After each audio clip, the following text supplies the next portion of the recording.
Hi friends, welcome to చిన్న thoughts. ఇప్పుడే ఇరుముడి cinema చూశాను. ఈ సినిమా ఎలా అనిపించింది అండ్ చాలా రోజుల నుంచి మనం రవితేజ గారి కంబ్యాక్ మూవీ కోసం అయితే వెయిట్ చేస్తున్నాం కదా.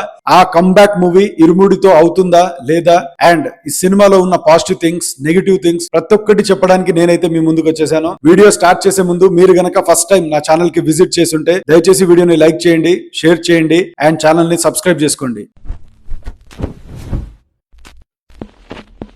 చాలా రోజుల నుంచి రవితేజకి ఇరుముడి అనే సినిమా ఒక కంబ్యాక్ మూవీలా ఉంటుందా అని చెప్పేసి ప్రతి ఒక్క హీరో అభిమాని అయితే చాలా ఈగర్ గా వెయిట్ చేస్తున్నాడు. దానికి తగ్గట్టుగానే ఈ సినిమాకి సంబంధించి టీజర్స్, ట్రైలర్స్ అండ్ సాంగ్స్ ప్రతి ఒక్కటి కూడా అందరిని చాలా విశేషంగా ఆకట్టుకుంది. ఇదే పరంగా ఈ సినిమాలో కంటెంట్ ఉందా లేదంటే నార్మల్ గా సాంగ్స్, టీజర్, ట్రైలర్ ఇంతవరకే ఉందా అంటే ఖచ్చితంగా సినిమాలో దానికి మించుంది. 100% సినిమాలో క్యారెక్టర్ ని, రవితేజ గారి క్యారెక్టర్ చూస్తున్నప్పుడు ఒక క్యారెక్టర్ ని చూస్తున్న ఫీలింగ్ వచ్చింది కానీ ఒక స్టార్ హీరోని, ఒక మాస్ మహారాజ్ రవితేజని చూస్తున్న ఫీలింగ్ మాత్రం ఎక్కడ రాలేదు. అదొక్కటే చాలా పెద్ద అడ్వాంటేజ్ ఈ సినిమాకి. ఎందుకంటే ఆ క్యారెక్టర్ లో రవితేజ మొత్తం ఒదిగిపోయాడు. ప్రతి ఒక్క సీన్ లో రవితేజ అనే వ్యక్తి మనకు కనబడ్డు, ఆ క్యారెక్టర్ మాత్రమే కనిపిస్తుంది. అంత న్యాచురల్ పర్ఫార్మెన్స్ అయితే మన రవితేజ గారి దగ్గర నుంచి వచ్చింది. అందుకని ఫ్యాన్స్ అందరూ కూడా రవితేజ కంబ్యాక్ మూవీ ఇరుముడితో అవుతుందని చెప్పేసి గట్టిగా నమ్మారు, అందుకే నమ్ముతున్నారు. దానికి తగ్గట్టుగానే డెలివర్ చేశారు. అండ్ ఈ సినిమా స్టోరీ విషయానికి వస్తే తనకి తన కూతురు అంటే చాలా ఇష్టం ఉంటుంది. దానితో పాటు మందు అండ్ గొడవలు ఇవన్నీ కూడా తన లైఫ్ లో ఒక పార్ట్ లాగా ఉంటుంది. ఎంత గొడవలు, మందు తాగినా సరే ఎవ్రీ ఇయర్ 41 రోజులు అయ్యప్ప దీక్షలో మాత్రం రవితేజ ఉంటాడు. ఎందుకు ఉంటాడంటే తన కూతురు కోసమే ఈ రవితేజ దీక్షలో ఉంటాడు. ఆ దీక్షలో ఉన్న 41 డేస్ లో వాళ్ళ ఊర్లో ఎలాంటి ఇన్సిడెంట్ జరుగుతుంది, ఆ ఇన్సిడెంట్ వల్ల రవితేజ ఫ్యామిలీలో ఎలాంటి మార్పులు జరుగుతాయి, తనకి లైఫ్ కి ఎలా ఎఫెక్ట్ అయింది అనేది ఈ సినిమా స్టోరీ.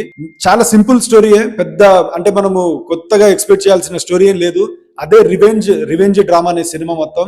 ఒక రైటింగ్ లో గొప్పతనం ఏంటంటే ఆ స్టోరీని, ఆ సీన్స్ ని ఎలా ఎలివేట్ చేశారు అండ్ స్క్రీన్ పైన ఎంత కొత్తగా ప్రజెంట్ చేశారు అనేది చాలా విశేషంగా ఉంటుంది. అది మాత్రం ఖచ్చితంగా శివ నిర్వాణ ఈ స్టోరీకి 100% న్యాయం చేశాడు అన్నట్టు నాకైతే అనిపించింది. దానితో పాటు కూతురుగా యాక్ట్ చేసిన నక్షత్ర పర్ఫార్మెన్స్ అయితే చాలా అన్బిలీవబుల్ గా ఉంది. ఎందుకంటే రవితేజ అండ్ ఈ వాళ్ళ డాటర్ మధ్య వచ్చే ఒక ఎమోషనల్ బాండింగ్ అనేది వర్కౌట్ అయితేనే ఈ సినిమాకి ప్లస్ పాయింట్ ఉంటుంది. మెయిన్ గా ఈ సినిమాకి అడ్వాంటేజ్ ఏదైనా ఉందంటే స్క్రీన్ ప్లే కూడా చాలా బాగుంది అండ్ చాలా కొత్తగా ఫ్రెష్ గా అనిపించింది. ఎందుకంటే రవితేజని మనం ఇంతకు ముందు చూసిన మూవీస్ లో కంటే ఈ మూవీలో కొంచెం స్క్రీన్ ప్లే, ఆ డైలాగ్స్ ప్రతి ఒక్కటి కూడా కొంచెం కొత్తగా అనిపించాయి. అదొకటి ప్లస్ దాంతో పాటు డ్రామా కూడా చాలా బాగా వర్కౌట్ అయింది. మధ్యలో 1-2 ట్విస్టులు ఉంటాయి, అది కూడా చాలా బాగా వర్కౌట్ అయింది. అంటే మరీ ఓవర్ ద టాప్ లేకుండా నార్మల్ గా ఆ ట్విస్టులు అంటే మనకు కొంచెం ఒక హై ఫీల్ వచ్చే విధంగానే ఆ ట్విస్టులు అయితే ఏర్పరచుకున్నారు డైరెక్టర్ శివ నిర్వాణ.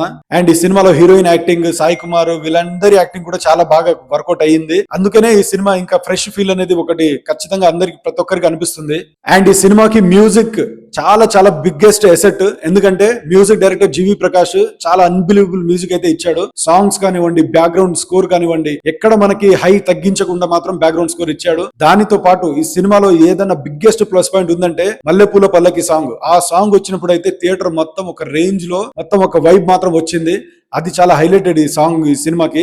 ఇలా ఈ సినిమాలో ప్రతి ఒక్కటి కూడా చాలా పాజిటివ్ పాయింట్స్ ఉన్నాయి కాబట్టి సినిమా చాలా బాగా వర్కౌట్ అయింది. ఈ సినిమాలో ఏదైనా నెగిటివ్ పాయింట్ ఉందంటే ఖచ్చితంగా స్టోరీ నరేషన్ కొంచెం స్లోగా ఉంది. దానితో పాటు ఇంకా కొన్ని క్యారెక్టర్స్, ఆర్టిస్టులు మంచోళ్ళు ఉంటే బాగుండేది అనే ఒక ఫీలింగ్ అయితే ఏర్పడింది. ఎట్టకేలకు రవితేజ అయితే కంబ్యాక్ మూవీ ఇచ్చేశాడు. దానితో పాటు ఇప్పటి నుంచి రవితేజ ఇలాంటి మూవీస్ తీయాలి, story based, content based movies తీయాలి. యాక్టింగ్ కి స్కోప్ ఉంది, స్టోరీకి స్కోప్ ఉన్న మూవీస్ నే సెలెక్ట్ చేసుకోవాలని నేనైతే కోరుకుంటున్నాను. ఎందుకంటే ఇంతకు ముందు వచ్చిన మూవీస్ మొత్తం అవే రొట్ట మూవీస్ తీశారు కదా. ఇప్పటి నుంచి అయినా సరే ట్రాక్ మార్చి రవితేజ ఇలాంటి మూవీస్ ఇవ్వాలని చెప్పి మనస్ఫూర్తిగా కోరుకుంటున్నాను. అండ్ ఈ మూవీకి నేను ఇచ్చే రేటింగ్ 2.50 out of 5. అండ్ ఈ వీడియో కనుక మీకు నచ్చితే ఖచ్చితంగా వీడియోని లైక్ చేయండి, షేర్ చేయండి అండ్ ఛానల్ ని సబ్స్క్రైబ్ చేసుకోండి. Thank you so much.